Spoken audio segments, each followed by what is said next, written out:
Hello my dear friend, welcome back to your channel. तो आज की हमारी इस वीडियो का टॉपिक है टेक्निक्स ऑफ इन्वेंट्री कंट्रोल। किस तरीके से हम अपनी इन्वेंट्री को कंट्रोल कर सकते हैं। टू टेक्निक्स का हम यूज़ करते हैं। फर्स्ट है रीऑर्डर लेवल और सेकंड है रीऑर्डर क्वांटिटी। रीऑर्डर लेवल कहता है कि व्हेन टू बाय, कब हमें इन्वेंट्री को खरीदना चाहिए, और रीऑर्डर क्वांटिटी कहती है कि कितनी क्वांटिटी हमें एक टाइम पे जो है वो बाय करनी चाहिए। Reorder level when stock needed replenishment, जब हमें स्टॉक की ज़रूरत होती है, जब हमारे इन्वेंट्री का स्टॉक खत्म हो गया है तो हमें उसको रिप्लेनिश करना है, उसको फिल करना है। This represent maximum possible consumption during lead time plus safety margin, कि जब हम क्या करते हैं, रिप्लेनिश करवाते हैं, जब हम ऑर्डर देते हैं तो हमें उस टाइम पे ऑर्डर देना चाहिए कि जब तक वो ऑर्डर ना आए, हम जो कस्टमर की नीड्स है या फिर जो हमारी मैन्युफैक्चरिंग के लिए जो हमें रॉ मटेरियल की ज़रूरत है, उस टाइम तक हम क्या कर सके, उस रिक्वायरमेंट को फुलफिल कर सके। प्लस हमारे पास एक सेफ्टी मार्जिन होना चाहिए इन केस की जो ऑर्डर है वो लेट हो जाता है। तो इसको हम किस तरीके से कैलकुलेट करते हैं। रीऑर्डर लेवल को कैलकुलेट करने का फॉर्मूला है मैक्सिमम कंजम्पशन इनटू में maximum lead time. Maximum consumption into में maximum lead time plus safety margin. ठीक है। At the reorder level, there will be sufficient stock to maintain production or sell until the replenishment arrives। तो इसमें कहा गया है reorder level हमें जब भी हम ऑर्डर करते हैं, ठीक है, जब हम ऑर्डर करते हैं तो हमारे पास इतना सफिशिएंट स्टॉक होना चाहिए कि उस स्टॉक का हम यूज़ कर सके अपनी प्रोडक्शन के लिए या फिर हमारी सेल के लिए, जब तक नया स्टॉक ना आ जाए। टू अप्रोचेज इसमें हम ध्यान में देते हैं रिप्लेनिशमेंट प्रोसीजर के। फर्स्ट है परपेचुअल रिव्यू सिस्टम, जिसको हम पी सिस्टम भी कहते हैं, और सेकंड है पीरियडिक रिव्यू सिस्टम, जिसको हम क्यू सिस्टम कहते हैं। तो ये दो सिस्टम हम पढ़ते हैं। परपेचुअल सिस्टम कहता है कि यहाँ पे टाइम इंटरवल वेरी करता है, जब स्टॉक खत्म हो तब आप क्या कर लो, रिप्लेनिश कर लो, लेकिन यहाँ पे जो क्वांटिटी है वो सेम रहती है। लेकिन अगर हम पीरियडिक सिस्टम की बात करते हैं, पीरियडिक सिस्टम में क्या होता है, एक टाइम फिक्स होता है कि हर महीने की 1 तारीख को या हर महीने की आखिरी तारीख को आपको स्टॉक रिप्लेनिश करवाना पड़ता है, लेकिन यहाँ पे क्वांटिटी वेरी करती है। आई होप कि इन दोनों में डिफरेंस पता चल गया। क्या होता है perpetual review system, when stock level reaches pre determined reorder level, a review is made of the requirement and fix quantities order. यहाँ पे क्या होता है कि हमने एक लेवल सेट कर दिया कि अगर हमारा स्टॉक इस लेवल तक पहुंच जाता है ना, तो हमें उसको फिर से ऑर्डर करना है। लेकिन यहाँ पे जो ऑर्डर की क्वांटिटी है ना वो फिक्स रहती है। यहाँ पे डेट क्या करती है, डेट वेरी करती है, मंथ वेरी करते हैं, टाइम इंटरवल वेरी करता है बेसिकली, लेकिन क्वांटिटी क्या है, कॉन्स्टेंट है। ये कब फायदेमंद है, कब हमें इस सिस्टम का यूज़ करना चाहिए, कब हमें इस अप्रोच का यूज़ करना चाहिए।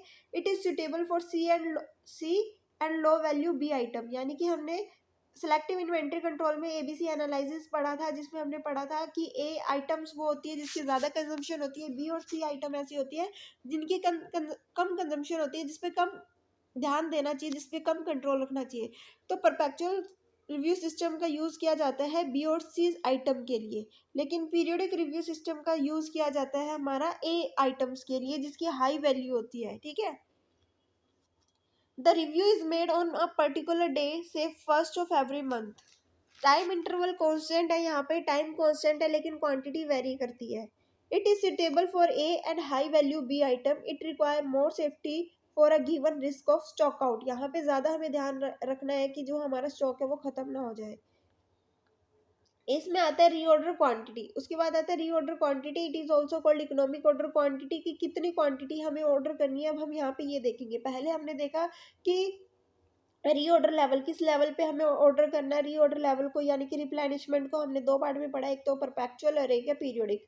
अब रीऑर्डर क्वांटिटी को हम पढ़ते हैं। रीऑर्डर क्वांटिटी यानी कि कितनी क्वांटिटी हमें ऑर्डर करनी है, जिसको हम इकोनॉमिक ऑर्डर क्वांटिटी बोलते हैं। जो बेसिक ऑब्जेक्टिव होता है, the basic objective is to minimise the total cost of purchasing and maintaining inventory. यहाँ पे इसका जो बेसिक ऑब्जेक्टिव है वो यही है कि जो हमारी टोटल कॉस्ट आती है परचेज करने में या इन्वेंट्री को मेंटेन करने में, वो मिनिमम होनी चाहिए।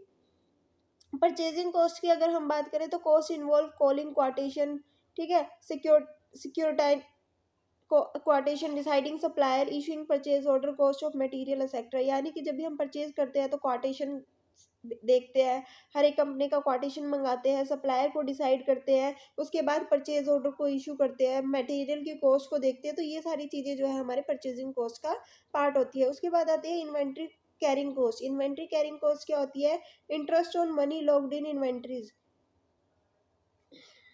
Insurance cost, obsolescence cost, rental cost, कि जो भी हम इन्वेंट्री को कैरी करेंगे, अपने पास रखेंगे, स्टॉक बना के रखेंगे, उसमें आने वाली कॉस्ट, यानी कि अगर मान लो हमने इन्वेंट्री में पैसा लगाया, वो पैसा हम बैंक में लगाते तो कहीं ना कहीं हमें उस पर इंटरेस्ट मिलता, अब हमें इंटरेस्ट नहीं मिल रहा है तो वो इंटरेस्ट को भी हम कंसिडर करेंगे। अब हमने अपना सामान अपने स्टॉक में रखा है तो कहीं ना कहीं हमें उसका इंश्योरेंस कराना पड़ेगा ताकि वो ख़राब ना हो जाए। उसके बाद है ऑब्सोलेंस कॉस्ट, उसके बाद है रेंटल कॉस्ट। रेंटल कॉस्ट क्या कहती है कि मान लो हमें कहीं ना कहीं तो सामान रखना पड़ेगा, उसके लिए रेंट तो देना पड़ेगा। अब यहाँ पे फॉर्मूला आता है कि किस तरीके से हम इकोनॉमिक ऑर्डर क्वांटिटी को कैलकुलेट कर सकते हैं। ठीक है, यहाँ पे है ए जो कि है एवरेज कंजम्पशन, यू यानी कि यूनिट का प्राइस, एक यूनिट के क्या प्राइस है, कैरिंग कॉस्ट सी, और पी है हमारा कॉस्ट पर ऑर्डर। ये फॉर्मूला हम यूज़ करते हैं ताकि हम अपनी इकोनॉमिक ऑर्डर क्वांटिटी को निकाल सके, ताकि हमें ये पता चल सके कि कितने क्वांटिटी जो है हमें ऑर्डर करनी है। To calculate economic order quantity certain item has to be considered, यानी कि जब भी हम इकोनॉमिक ऑर्डर क्वांटिटी को कैलकुलेट करते हैं तो हम कुछ आइटम्स को कंसिडर करते हैं। फर्स्ट है इकोनॉमिकल फ्रेट रेट।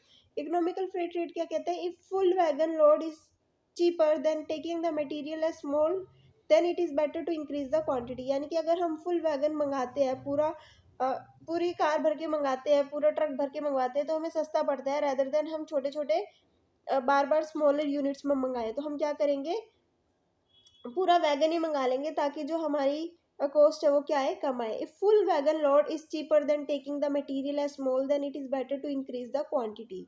ठीक है, उसके बाद आता है पेरिशेबल आइटम, की आइटम किस नेचर की है, ठीक है, उस आइटम की लाइफ कितनी है। If good self life is very low economic order quantity should be less, यानी कि अगर उसकी लाइफ पीरियड जो है ख़राब होने का चक्कर बहुत ज़्यादा है, बहुत जल्दी ख़राब होने वाली चीज़ है, तो हम कम क्वांटिटी में मंगाएंगे। आर्टिकल ऑफ सीजनेबल नेचर, उसके बाद हम सीज़न की बात करते हैं कि किस तरीके के आर्टिकल है, क्या सीज़न में अवेलेबल होते हैं, पूरा साल अवेलेबल होते हैं। Purchase during the season will be cheaper than the purchase based on economic order quantity.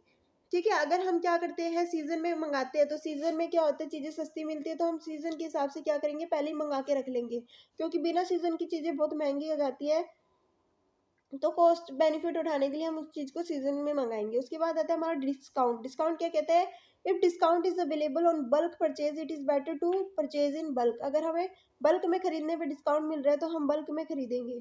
ठीक है, ये थी आज की हमारी वीडियो जिसमें हमने पढ़ा, ठीक है, techniques of inventory control. Techniques of inventory control में दो टेक्निक पढ़ी, री ऑर्डर लेवल और री ऑर्डर क्वांटिटी। आई होप कि आपको ये क्वेश्चन अच्छे से समझ में आ गया होगा, क्लियर हो गया होगा। वीडियो अच्छी लगी तो लाइक शेयर सब्सक्राइब करना मत भूलना। Thanks for watching.